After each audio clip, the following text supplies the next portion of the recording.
governing boards for the developing research infrastructures. It was only 10 days before that we had the annual German Rectors Council meeting in Frankfurt, and the main topic for the presentation has been research data and research data management.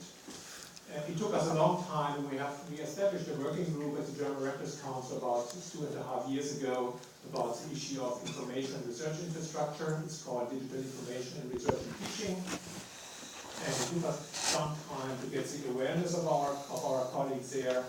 And we had a wonderful presentation by scientists from Johns Hopkins, Alex Solai, about an astronomer, about research data. And the discussions I heard afterwards with my colleagues were a very interesting presentation. So like very interesting presentations here. But why should we care as universities? So I'm a bit skeptical as I asked today morning my question to Jeff Haywood about the situation in the UK, and he was rather optimistic, at least for the research-rich universities. I'm a bit more skeptical for German universities, so I guess we still have a way to go. And I consider myself as a translator in this respect, because when I'm back in my community in the presidential meetings we have every week, I'm a bit an alien with research infrastructure, so my responsibility is infrastructure. I give three short scenarios for research projects that are running at the moment at Göttingen University, more closely at Göttingen Research Campus, because we have 5 Max Planck Institutes and so on.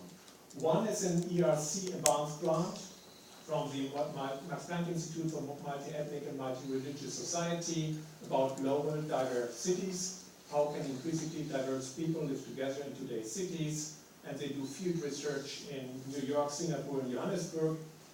And the outcome are not any longer only books and journals, but also high volume, high HD videos, images, interviews, and so on. So are they creating something like a virtual research environment, permanent online? And the same applies to the 2 other scenarios. There's a long-term project of the Academy of Sciences called Bloomberg Online. It's assessing a scholar's impact from the 18th to 19th century on the developing biology of evolution. And you have digitized objects, about 8,000 digitized objects from 11 university collections linked to scripts and to books and articles. Again, another very new type and dynamic type of research infrastructure.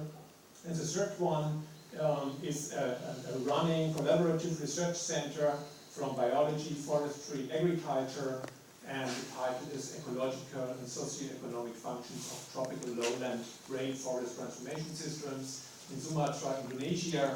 And the research data, the outcome are articles, of course, data sets, images, video, numeric data, and so on. So what does this mean for us, and how do we need to change?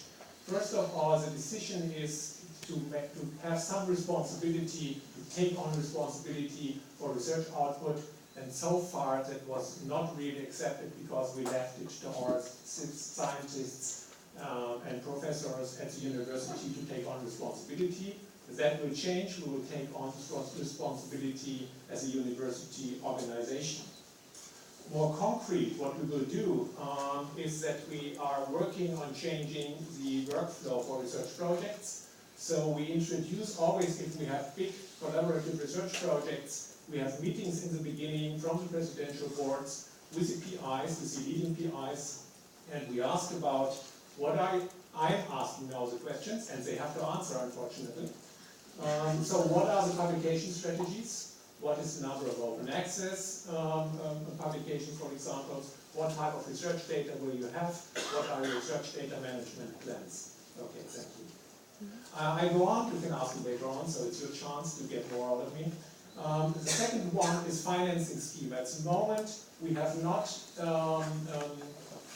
calculated in the costs for research data at our university, and we need to calculate this in. And finally, libraries. We have brought libraries and computing centers virtually together in the so-called e-research alliance to work together on a different type of services to support scholars and scientists.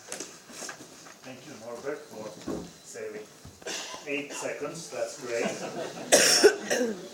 Well, the clustering of the secondary